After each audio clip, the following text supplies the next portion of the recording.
Welcome back to the Scholar Wealth Podcast. Today, we start with a listener question about Social Security, specifically whether it ever makes sense for high earners to claim benefits early and invest them rather than waiting until age 70, especially given concerns about a future benefit change. Then we turn to a housing question many longtime homeowners face. A couple who bought their home decades ago has seen significant appreciation and would like to move closer to family, but the capital gains tax on selling their primary residence is giving them pause.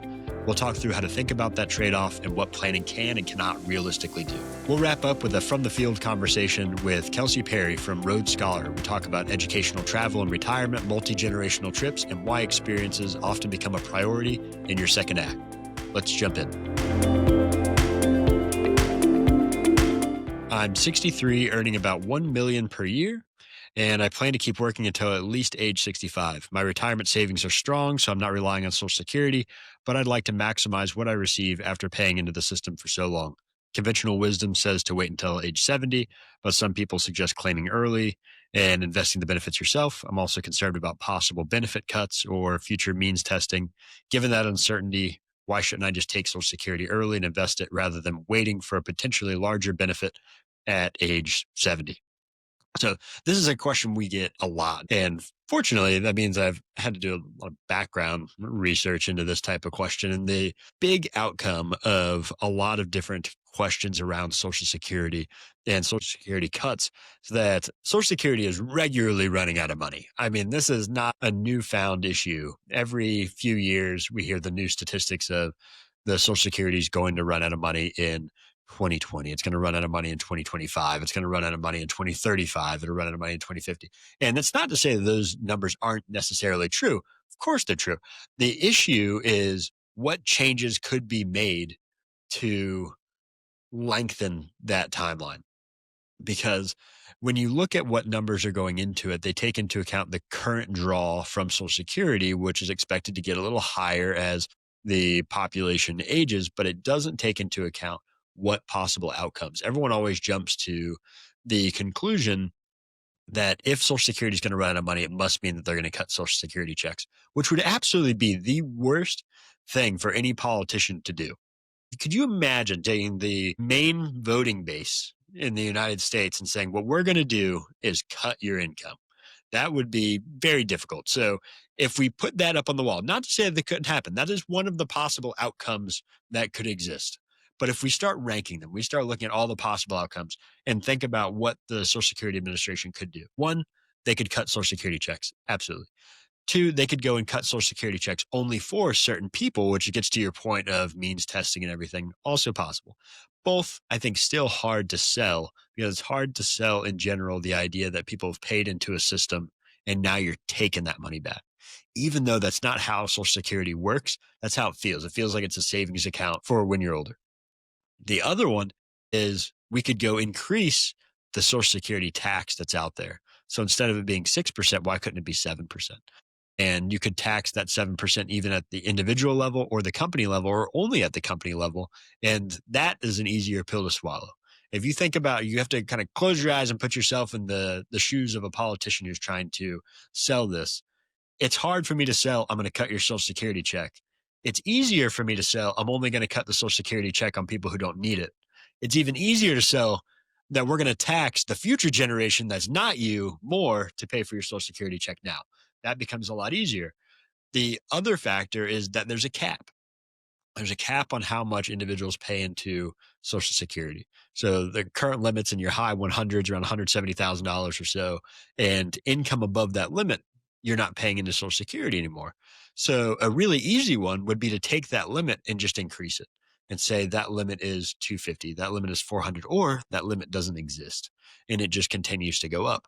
And the reason why that has outsized benefits for the Social Security Administration is that when you look at the benefit ratio to how much earnings you had compared to the amount of Social Security benefit that you'll receive, that is not a linear relationship. What I mean by that is, let's say you make $20,000 a year and that's your income. Your Social Security check may be $20,000 a year. So it becomes kind of a one-for-one scenario.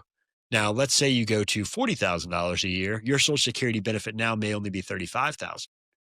So there's a little bit more of a higher ROI for the Social Security Administration for that additional amount.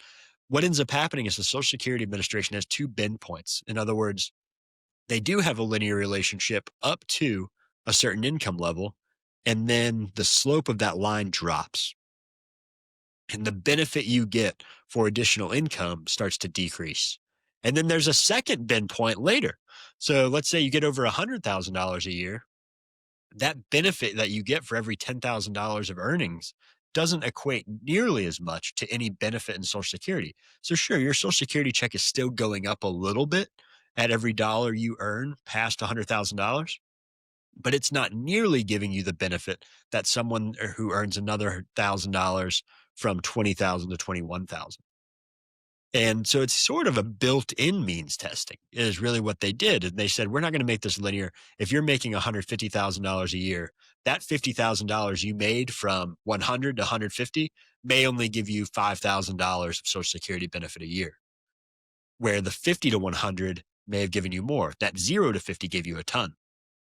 So if I'm the Social Security Administration, I'm looking at this, the easiest thing for me to do would just be to increase that cap. Because by increasing that cap, you have somebody earning from 200 to 300, that additional $100,000 of income that they're paying Social Security tax on, they're not nearly getting that return. So not that I'm advocating for that, because that is absolutely a negative ROI for all of the employees out there who are working for it or anybody who's paying into the system. But as a Social Security Administration, that becomes a lot easier of a pitch for me to go change those bend points around, change those limits around, because you now change that around and immediately changes the entire layout of what Social Security looks like. So that's the one way I look at it. We have a lot of different levers that can be pulled. The lever of let's cut Social Security benefits is really low. And the other thing is we have precedent on this. If you look historically at times when the Social Security Administration has run into issues, they've made adjustments before. They've added bend points. They've gone through and looked at things like changing the full retirement age from 65 to 67. And that wasn't an overnight thing. One thing I'll hear regular somebody says, well, I got to take it before they increase the age. And they're like, well, what happens if they increase the age to 70 and I'm a month away from getting my Social Security check? I don't want to miss out. First off, this is not going to be an overnight shift.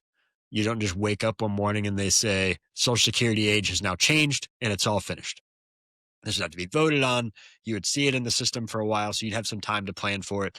But the other factor is that even if they're going to do it, any time in the past that there's been changes like this to benefits, there's been a shift in how long it takes for that to be rolled out. So when Social Security age changed from 65 to 67, it wasn't a one-time switch. It was 65, 65 in 1 month, your full retirement age was 65 in 2 months, and then 65 in 3 months. And it just slowly rolled this out. So that way you didn't have that issue of, I retired today, I delayed Social Security, but now I have to wait 2 more years Social Security. That just doesn't happen that way. So to the other point, though, of what do we do around this? Couldn't I just invest the money myself? You couldn't. You could absolutely invest the money yourself. However, there's a big difference between an 8% average return and an 8% increase in benefits. So Social Security for every year that you delay is an 8% increase in benefits, and that's guaranteed. That is really hard to match an 8% change and shift compared to any investment you're going to get in the market, especially now with valuations the way they are. We may expect a 100% stock portfolio to have an average return of around 8%. And you add inflation onto that. Now you're talking about a nominal return of 10% needed on the market to match a Social Security delay every year you get that 8% plus inflation. That is really difficult to match. That's why common wisdom around Social Security is to delay, because when you run these, and whether it's Monte Carlo models or theoretically think through them, it's really hard to beat a guaranteed 8% increase every single year. Now, I know you may say, it's like, well, that's guaranteed. That's a hard word to say around the government and everything else. Exactly. But that wouldn't be an overnight thing. You would know ahead of time if there were any changes. I would stick a little bit more credibility to that 8% being guaranteed as opposed to the market having an 8% guaranteed return during that time. So we need to take that into account. Means testing could happen. Like I said, we have a lot more possible outcomes that that they're likely going to get into. The last thing I would add to that, especially from a high earner perspective on here, is that the 70 usually is the way to go for age. But another factor to consider is depending on the historical earnings of your family. If you're married, the other benefit of waiting until 70 is a spouse gets either their social security or 50% of their spouse social security. So the benefit there is if you have a big discrepancy in earnings over time, and let's say you were the highest earner in your family, and now you go through Social Security. If you wait until 70, that's a higher benefit, not only for you, but then your spouse will get 50% of a higher benefit as opposed to 50% of a lower benefit. So just another aspect to throw in there on this decision. And now we can roll into our next question. My wife and I bought a house in Santa Cruz for $300,000 in the 80s. Today, our house is worth 1.8 million. We'd like to move closer to our kids now that they're having grandkids, but the capital gains tax on the house makes me pause. Are there any ways to lessen the hit? This is a prime example of how grandkids ruin financial plans all the time. Everyone's got a great plan. It's like was it the Mike Tyson quote? Everyone has a plan until they get punched in the face. It's equivalent for financial plans and grandkids. You have grandkids, they mess everything up. So this is a good example of that as well. So we need to talk first about what the impact of this is going to be because capital gains hit, there is an exclusion that exists. So in the US, the federal exclusion, states are all a little different, but you have $250,000 of capital gains exclusion or $500,000 for a married couple. So in your situation, we're looking at $300,000 of basis, and that you may be able to do some calculations there with depending on renovations to the house and changes and everything. But let's just for ease, let's say $300,000 of basis. You're going to go sell it for 1.8. That gives you $1.5 million of gains. 500,000 of that you can exclude, which means you're stuck with $1 million of federal capital gains. You take that $1 million of federal capital gains, you start paying, you're at the 20% capital gains bracket. Plus, you're going to pay investment income tax or NIIT on that as well, which is another 3.8%. So you're roughly 25% in for federal. You throw some state tax in there, and it's going to get messy really fast. You're easily paying probably $250,000 plus in tax to be able to sell this house to move. So the way I would look at this is a couple different ways. One is depending on what your entire financial picture looks like, it may not be that big of a deal. You pay the $250,000 of tax, you walk away with $750,000 of no more than that because you'd have the gain and everything else. So you'd have $1.25 million in cash that you could go buy a house close to the grandkids. You're probably hopefully buying in a lower cost of living area. So that's going to go a lot further. And end of story. It's going to be fine. Right. So I would say no matter what, as long as the numbers work out, I wouldn't focus your whole decision of whether or not you should live next to family solely based on whether or not you're going to have to pay taxes. Now, the question that comes up is your last question. Are there ways to lessen the hit? Of course, there are ways to lessen. There's lots of ways to do this. And I think it's a question of whether or not you're looking at lessening the hit for you personally, or you're lessening the hit for your estate as a whole. For instance, the one option is, like I said, you just go sell it, you pay the tax, and you walk out knowing that it's done. You go buy a new house somewhere. Maybe it frees up enough cash for you to take some more vacations with the family or fund 529s for the grandkids, do something like that. That we don't know. The other aspect is also depending on whether or not you need that money. And at risk of turning the podcast a little dark, we could look a little bit more into the estate side of this and know that what also exists is a step up in basis upon death. So right now you're looking at $1.5 million in gains or $1 million in gains after the exclusion. If your kids were to inherit this house, they would get a step up in basis and they would have zero in gains.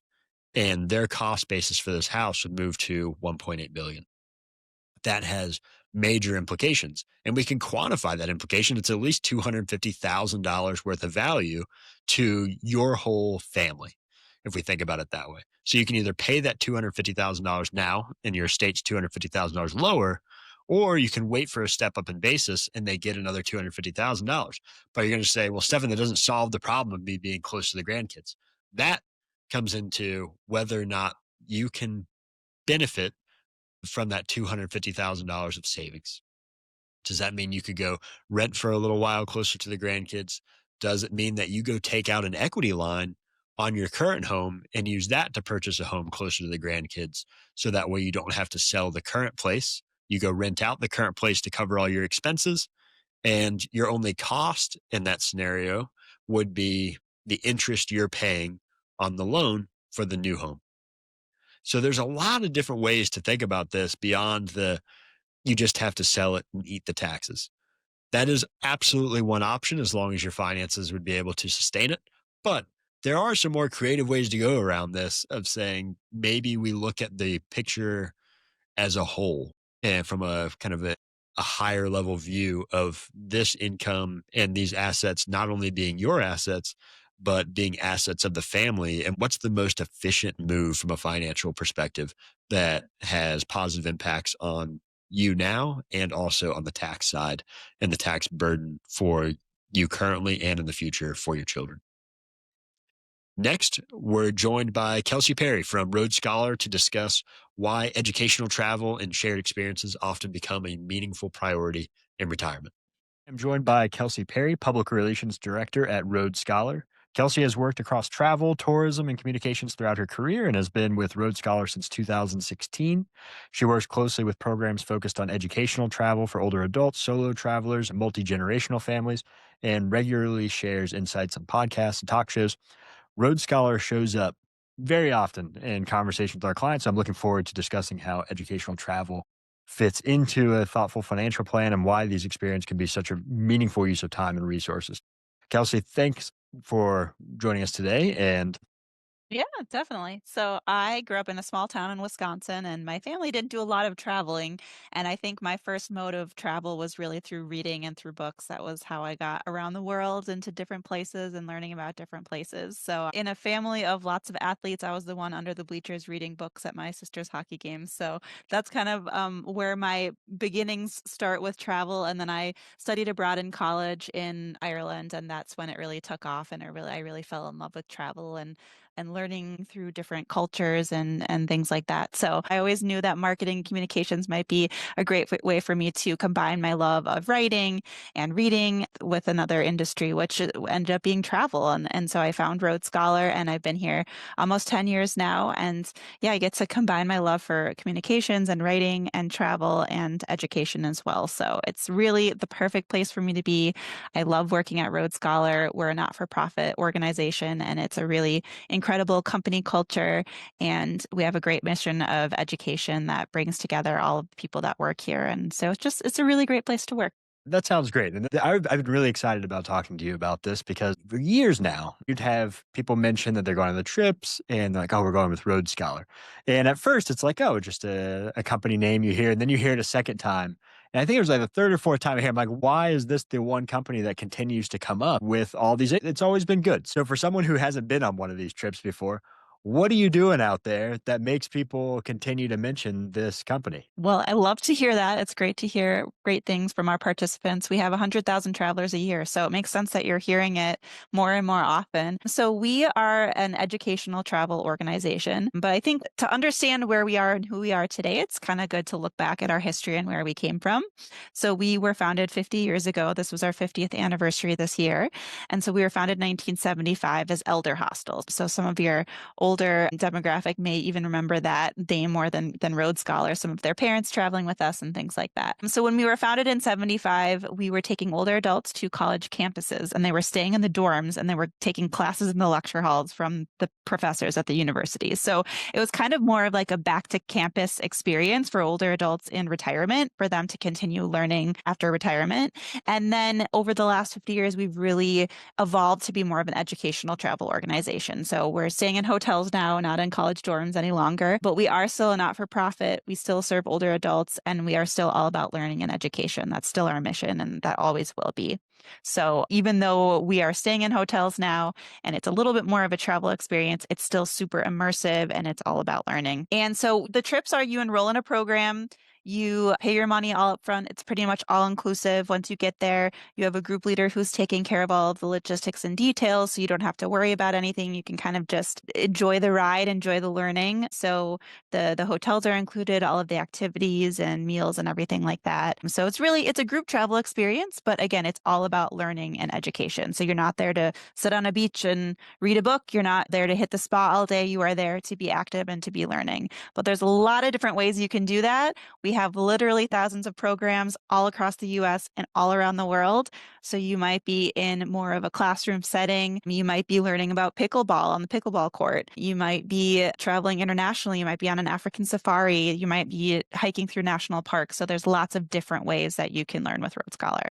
So give me one of your favorites right now. I know there's a lot out there to pick from, but Yeah, it's break like down one of like what. asking for my favorite child. I've been on about 10 programs myself, and I have to say, I think one of the most iconic Road Scholar experiences that I recommend to anybody is to go to Cuba. Cuba has not always been an easy place to travel for Americans, and Road Scholar has been able to go there pretty consistently since the 90s because we are an educational organization. And it's a really unique, interesting people to people experience when you go there, a country that we don't always hear a lot about, or maybe it will change your impressions or your ideas of what Cuba is like when you go there. So I went there actually. My husband came on a Road Scholar program with me there, and it was just really one of the greatest learning experiences I've had ever in my life, but especially on a Road Scholar program. And it's very iconic because Road Scholar at times has been really the only travel organization that could go there. You said you're not hanging out at the beach and the spa. What are you doing on your trip to Cuba? What were you doing in those things from the education perspective?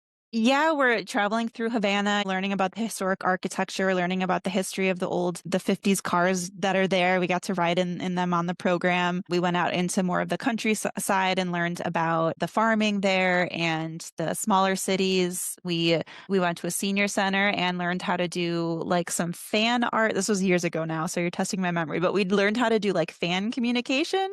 That's something from historical Cuban culture. And we did some dancing with them. We learned about some different sports that they have in Cuba. We went to a private performance from a local dance troupe, and then we got to meet with them after and talk to them about their lives dancing. One of my favorites is we went to a printing co-op where they did screen printing, and so it was really the best screen printers in Cuba were part of this co-op, and they actually did the screen printing on old Cuban cigar presses that they used for the labels of old Cuban cigars, and they retired from that and they came over to this printing co-op, and so we actually bought a piece of art from one of the artists there. And that really kicked off me and my husband's thing now that we always try to get a nice big piece of art wherever we travel. So yeah, that's some of the highlights. Yeah, that's great. Definitely different than the spa and beach scenario there. Exactly.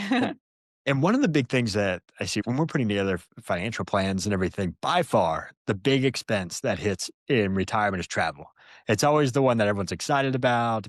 They start rattling off, like, here are the places we're going to go. This is what we want to do. But what's interesting is another area of that is we're starting to see a lot more like multi generational travel. And it's not just, we're going to go on a trip. It's we're going to take the whole family or we're going to take the grandkids. What are the trends that you're seeing in that right now when it comes to travel? Yeah, so Road Scholar is really experts in multi-generational travel. We've actually been doing grandparent trips since the 1970s, since the very beginning. And for us, that's grandparents and grandkids traveling together. Sometimes it's referred to as skip gen. That's another term for it. But that's just the grandparents and the grandkids traveling together, which is a really unique and meaningful experience for the grandparents to spend that time just with their grandkid one-on-one. And then we also have family programs, which is 3 generations. And that's typically what you'll see when you see the grandparents celebrating like their 50th anniversary and they want to take their kids and their grandkids. So we do private trips as well, where you can have it just be exclusively for you and your family. And we see a lot of those for milestone anniversaries and birthdays and things like that for our participants. So yes, as far as what's trending in that area, international travel in general has been trending since the pandemic, but we're also seeing that be the same with family and grandparent programs. And it's not always something you think about to travel to like Africa or South America with your kids and grandkids. That's maybe seems like a big trip, but definitely a great way to do it is with an organization like Road Scholar who takes care of all the details. So you don't have to worry about booking everything and taking care of all the details. And we design these for kids and their grandparents. So we've designed them perfectly to to be both engaging for the grandparents and the grandkids, very interactive, hands-on experiences, lots of active outdoor adventures and things like that. So we really are experts in that. And so it's a great way to do it with your family if you're taking your whole family on a trip and you don't want to worry about the details. When it comes to actually allocating resources to this and trying to figure out like what trip I should take, how much I'm spending on it. Do I just take one really awesome trip or am I taking three smaller, really awesome trips? What advice do you typically give for someone trying to make that decision of do I take that 2 or 3 week trip or do I go and take two or three smaller trips throughout the year? Yeah, I think it's kind of you have to know yourself, you have to know your time, you have to know your health, you have to know your priorities. And we've definitely seen, again, coming out of the pandemic, a lot more people taking those big kind of bucket list adventures or the longer trips or more trips because travel was taken away from all of us during the pandemic. And I think it was a real wake up call to a lot of people that that can happen to anybody for multiple reasons. And so that this really is the time. There's no time to waste and really get out there and see what you want to see. But you have to, yeah, just kind of prioritize and think about do you really want to go to Antarctica or do you want to see all of the national parks? Maybe both of those things would cost the same thing. But one great thing about, again, traveling with Road Scholar is that you know what the trip is going to cost from the moment that you enroll in it. There's not going to be any surprise costs along the way. I think if you're booking a trip by yourself, you only have to spend the airfare right off the bat. Then you don't have to pay for the hotels until the trip is over, but then you have the food. It's so much harder to know exactly what that budget is going to look like if you're planning a trip by yourself. But when you travel with Road Scholar, then you know what that cost is going to be from the outset. So it's a little more transparent. You mentioned the international travel taking kind of that uptick. One of the things that we see when we'll do live events and bring people in, and by far the big comment that we always get is that the speakers were good or anything else, or the types of topics were great, but it's the networking aspect and the connections they make and other people on the trip. Do you see that same thing? Do you think that's increased as well, kind of post COVID, or has that always been the case that one of the big draws toward these programs is not just the education or the location, but the types of people that you're traveling with? That's definitely always been the case for us, even back in 1975 when we created the programs. The social connections that you build and the friendships that can be created on our programs are something that's really special, especially among our solo travelers. We hear again and again that they've met other travelers on their programs that they end up becoming friends with and staying in touch with and traveling together on programs for years to come. So that's definitely something that's really important. I think when you travel with an organization like Road Scholar that has such a specific mission of learning and we have such a specific kind of style of travel, our programs do attract other people who want to travel in the same way and who are interested in learning and who are curious intellectual people. And so that really attracts a lot of people that are immediately going to hit it off. And so our participants become really close really quickly. And so we hear that all the time that the participants are really a big part of what make our program special. This is making so much sense because now I know why we have such a concentration of people who are interested in Road Scholar because of that kind of interest in learning and everything that goes along with that. So when you look at decades of past experience here of where the organization's been, what do you see for the next year? What are the big innovations, big evolutions or trends in travel that you're seeing, whether it's as a whole in the industry or for Road Scholar in particular? Yeah, so one thing we've been hearing a lot from our participants is that sustainability is important for them. They want to make sure that they're traveling sustainably and responsibly, that they're leaving the place better than the way they found it. So we have launched a sustainability initiative over the last few years. It's always been something that's important to us, but we really wanted to be consistent about it across all of our programs. So that might be things like limiting single-use plastics and food waste on our programs, interacting responsibly with wildlife and local indigenous communities. We also offset some carbon emissions from our programs and also prioritize locally sourced meals, things like that. So there's lots of different things that go into that, but that's something that we're seeing that's important to our participants and is going to continue to be a bigger thing in travel moving forward. We also launched our online programs during the pandemic, and they have been more popular than ever, which is great. We didn't know if that was something that would just kind of keep us running during the pandemic to continue engaging with our participants, or would kind of peter out after, but they've been more popular than ever. And so that's something that I see in travel is what does the future of virtual travel look like? For us, it's our online programming, and we try to recreate the travel experience as much as possible through the screen. And that has allowed us to not only engage with our participants during the pandemic, but engage with more participants that we couldn't before. There's lots of people who can't physically travel for lots of different reasons. We have at least one virtual lecture every month that's totally free. And then we have multi-day adventures online. That's where you really have immersive travel experiences through the screen where everything is live. You're getting live musical performances. You're doing live discussions with other participants and all that kind of thing. So I don't know exactly what the future of virtual travel is going to look like, but at least for us in the short term, that's what it looks like for us. Exciting. We're just missing the VR goggles and you'll be set. Yeah, that might be the next thing behind the corner. We'll see. Exciting stuff. Kelsey, thank you for coming on today and talking to us. I think you answered a lot of questions that I've had over the past few years of why people like Rhodes Scholars. So thank you so much. Good. Well, I hope maybe we can get you on a program. I don't think you're in our demographic quite yet, but maybe you can bring a parent or an aunt or uncle with you and experience Rhodes Scholar yourself. Sounds great. Thank you. Thanks. That's our show. Thanks for listening. New episodes come out every Monday, so be sure to subscribe and turn on alerts so you never miss an episode. See you next week. The information provided in this podcast is for general informational and educational purposes only and is not intended to constitute financial, investment, or other professional advice.